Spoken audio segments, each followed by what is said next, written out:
गोंदिया जिल्ह्यामध्ये गेले 3 ते 4 दिवस झालेल्या परतीच्या पावसाचा फटका खरीप हंगामातील धान पिकांना बसलाय। पावसामुळे पिकांच्या झालेल्या नुकसानीचं सर्वेक्षण कृषी विभागातर्फे सुरू आहे। प्राथमिक सर्वेक्षणामध्ये 91 गावातील 470.40 हेक्टरमधील पिकांचं नुकसान झालं असून मध्यरात्री आलेल्या पावसाने शेतकरी बाधित झाले। हा केवळ प्राथमिक अंदाज असून यात आणखी वाढ होण्याची सुद्धा शक्यता नाकारता येत नाहीये। विशेष म्हणजे कर्ज घेऊन शेती केली आणि कापणीला आलेला धान पीक जमीनदोस्त झाल्याने शेतकरी पुन्हा हवालदिल झाला असून कर्जबाजारी होण्याच्या मार्गावर आला।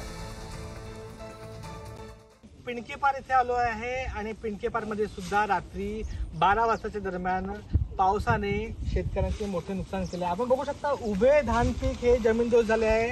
इथे पण सुद्धा मोठ्या प्रमाणात शेतकऱ्यांचे नुकसान झालेले आहे आणि शेतकऱ्यांच्या हाती तोंडी आलेला घास पुन्हा हिरावून गेलेला आहे।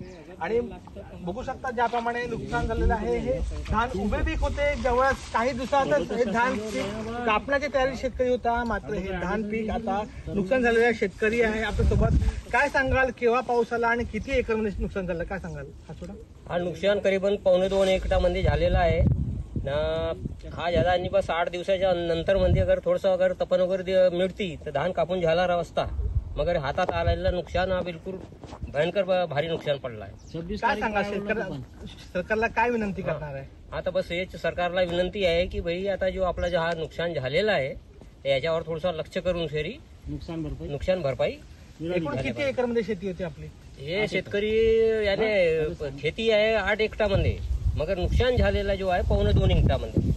शेतकऱ्यांना कुठेतरी पुन्हा शेतकरी ते हवालदिल झालेला आहे। लवकरात लवकर पंचनामे कडून यांना शेतकऱ्यांना नुकसान भरपाई करावी अशी सुद्धा मागणी केली जाते। त्याचबरोबर इथे ओला दुष्काळ सुद्धा जाहीर करावा अशी सुद्धा शेतकऱ्यांची मागणी आहे। आशिष जुनगरे, पुढारी न्यूज, गोंदिया।